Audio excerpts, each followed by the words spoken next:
Hello friends, you are most welcome on my YouTube channel super commerce. जब कभी भी result declare होता है, चाहे वो क्लास 10th का रिजल्ट हो या फिर क्लास 12th का रिजल्ट हो, तो कुछ स्टूडेंट्स ऐसे होते हैं जो कि टॉपर्स बन जाते हैं।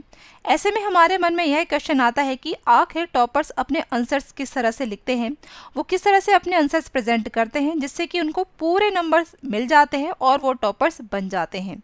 और अगर हम बात करें अकाउंटेंसी की, तो अकाउंटेंसी एक ऐसा सब्जेक्ट है जिसमें आपका आंसर्स ही सही नहीं होना चाहिए, बल्कि उसके साथ साथ आपके आंसर्स की प्रेजेंटेशन भी एकदम अच्छी होनी चाहिए जिससे कि आपको पूरे नंबर्स मिल जाएं। तो इस वीडियो में हम देखेंगे कि टॉपर्स किस तरह से अकाउंटेंसी का आंसर्स प्रेजेंट करते हैं। इसके लिए हम पूरी की पूरी आंसर शीट को एनालिसिस करेंगे और यह जानेंगे कि वो किन बातों को ध्यान में रखते हैं। और इन सभी बातों को आप भी अगर ध्यान में रखोगे और इन सब बातों को अगर आप फॉलो करोगे अपने एग्जाम में, तो डेफिनेटली आपके भी अकाउंटेंसी में अच्छे मार्क्स आएंगे और आप ओवरऑल अपनी परसेंटेज को बढ़ा पाओगे। तो जानने के लिए चलिए इस वीडियो को स्टार्ट करते हैं। तो जैसे कि आप अपनी स्क्रीन पर देख सकते हैं, ये आंसर शीट है जिस किसी भी स्टूडेंट की उसको पूरे मार्क्स मिले हैं, यानी 80 में से 80 नंबर उसको अकाउंटेंसी में मिले हैं। तो अकाउंटेंसी में अच्छे मार्क्स लाने के लिए आपको दो चीज़ों पर ध्यान देना है कि थ्योरी के क्वेश्चंस किस तरह से किए जाएं और न्यूमेरिकल क्वेश्चंस किस तरह से किए जाएं, क्योंकि दोनों को करने के तरीके अलग अलग हैं। तो सबसे पहले हम बात करते हैं थ्योरी के क्वेश्चंस की। थ्योरी के क्वेश्चंस भी दो तरह के होते हैं, एक तो डिफरेंस के क्वेश्चंस और दूसरा नॉर्मल क्वेश्चन जिसमें आपको आंसर्स अपने बताने होते हैं। तो डिफरेंस के क्वेश्चंस की अगर हम बात करें तो इसको करने का भी अपना अलग प्रॉपर फॉर्मेट है। जब कभी भी डिफरेंस का क्वेश्चन आपके सामने आता है तो आप अपना आंसर पैराग्राफ में नहीं लिखोगे, बल्कि आप कॉलम बनाकर अपने आंसर्स प्रेजेंट करोगे। और कॉलम भी डिपेंड करता है कि किस तरह का क्वेश्चन पूछा गया है। सबसे पहला कॉलम आपको जो बनाना है वो बेसिस का बनाना है कि किस बेसिस पर आप डिफरेंस बता रहे हो। उसके बाद जिस किसी में भी डिफरेंस पूछा जाता है उसके कॉलम्स बनाने हैं। अब वो 2 भी हो सकते हैं या 3 भी हो सकते हैं। और कितने नंबर का क्वेश्चन है इस पर डिपेंड करता है कि आप अपने आंसर्स में कितने पॉइंट लिखोगे। जैसा कि आप अपनी स्क्रीन पर देख सकते हो, ये जो क्वेश्चन है ये 1 नंबर का था, इसीलिए इसमें 1 ही पॉइंट लिखा गया है। लेकिन वही अगर ये क्वेश्चन 2 नंबर का होता तो फिर आप अपने आंसर में 2 पॉइंट लिखते। अब इसके बाद भी दूसरी चीज जो आपको याद रखनी है वो याद रखनी है कि लाइनिंग का गैप। जब कभी भी आप थ्योरी के क्वेश्चन अटेम्प्ट करो तो हर एक हेडिंग के बाद आपको एक लाइन का गैप छोड़ना है। जैसे कि यहाँ पर इस क्वेश्चन में है, यहाँ पर सबसे पहले ये डेफिनेशन गिवन है, डेफिनेशन के बाद में एक लाइन का गैप छोड़ा गया है। फिर यहाँ पर डिफरेंस का फॉर्मेट बनाया गया है, हेडिंग दी गई है और हेडिंग के बाद फिर एक लाइन का गैप है।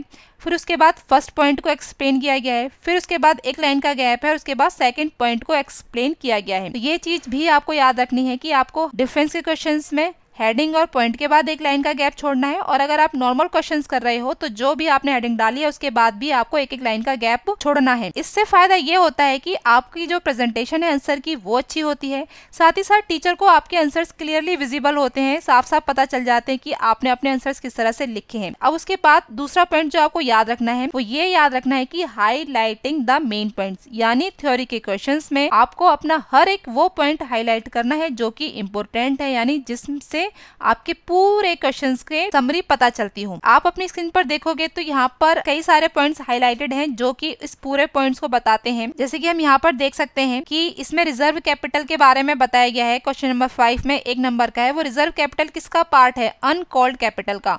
तो यहाँ पर अनकॉल्ड कैपिटल को हाईलाइट किया गया है। और हाईलाइट करने के लिए आप किसका यूज करोगे, आप पेंसिल का यूज करोगे। आप किसी भी क्वेश्चन पर नजर डालिएगा, थ्योरी के क्वेश्चन पर यहाँ पर हर एक मेन पॉइंट को हाईलाइट किया गया है। दूसरी बात यह है कि अगर क्वेश्चन लेंदी आता है, यानी 3 या 4 नंबर का थ्योरिकल क्वेश्चन आता है, तो उसमें आपको आंसर पैराग्राफ में नहीं लिखना है, बल्कि आपको अपना आंसर पॉइंट में लिखना है और हर एक हेडिंग के बाद आपको एक लाइन का गैप छोड़ना है। तो यहाँ पर तो हो गई ये थ्योरी के क्वेश्चंस की बात। अब हम देख लेते हैं कि न्यूमेरिकल क्वेश्चंस को करते समय आपको किन बातों को ध्यान में रखना है। तो न्यूमेरिकल क्वेश्चंस को करते समय सबसे पहली बात आती है जनरल एंट्रीज की। और जनरल एंट्रीज में भी आपको कई सारी चीजों को ध्यान में रखना होता है। और सबसे पहली बात तो यही है कि आपको प्रॉपर फॉर्मेट बनाना है।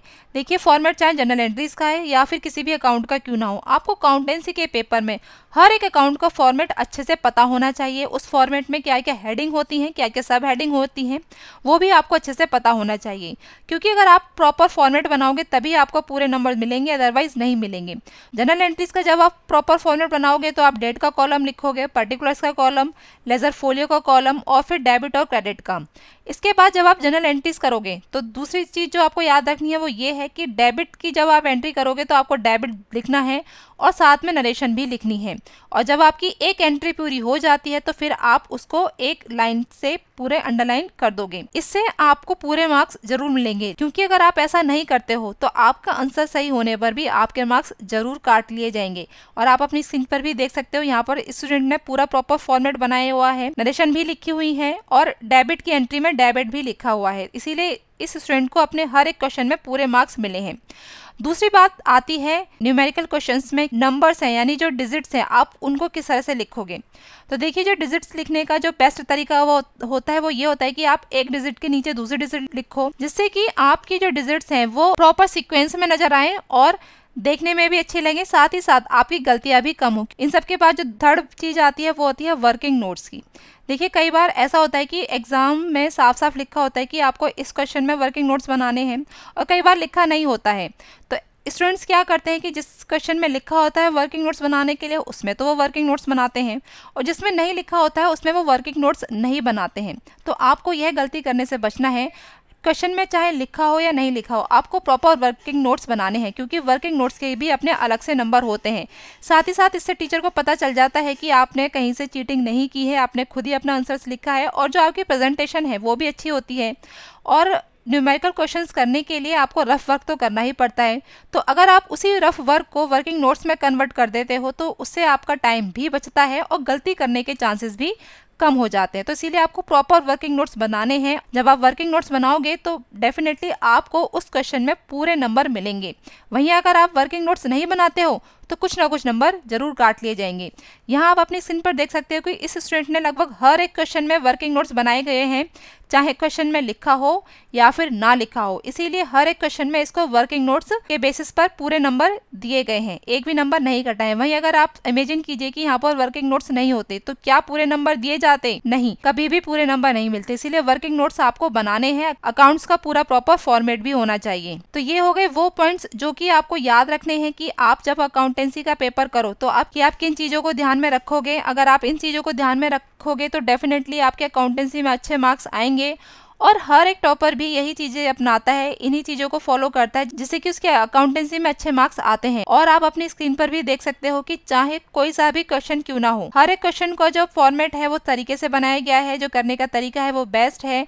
जो वर्किंग नोट्स हैं वो प्रॉपर तरीके से बनाए गए हैं, लाइंस का गैप भी है थ्योरिकल क्वेश्चंस में, और साथ ही साथ जो थ्योरी के क्वेश्चंस हैं उसमें जो पॉइंट्स हैं उनको हाईलाइटेड किया गया है। तो आप अपनी स्क्रीन पर इस पूरी आंसर शीट को देख सकते हो, एक एक करके मैं यहाँ पर दिखा रही हूँ। आप खुद से भी एनालिसिस कर सकते हो कि किन किन चीजों को ध्यान में रखा गया है। तो आप कोई सा भी क्वेश्चंस क्यों ना देखो, हर एक क्वेश्चन में पूरे नंबर लॉट किए गए हैं और जो करने का तरीका है वो भी एकदम प्रॉपर है। आई होप इस वीडियो से आपको काफी कुछ जानने के लिए मिला होगा और पता चला होगा कि किस तरह से टॉपर्स अपने आंसर्स लिखते हैं, किस तरह से वो अपने आंसर्स प्रेजेंट करते हैं।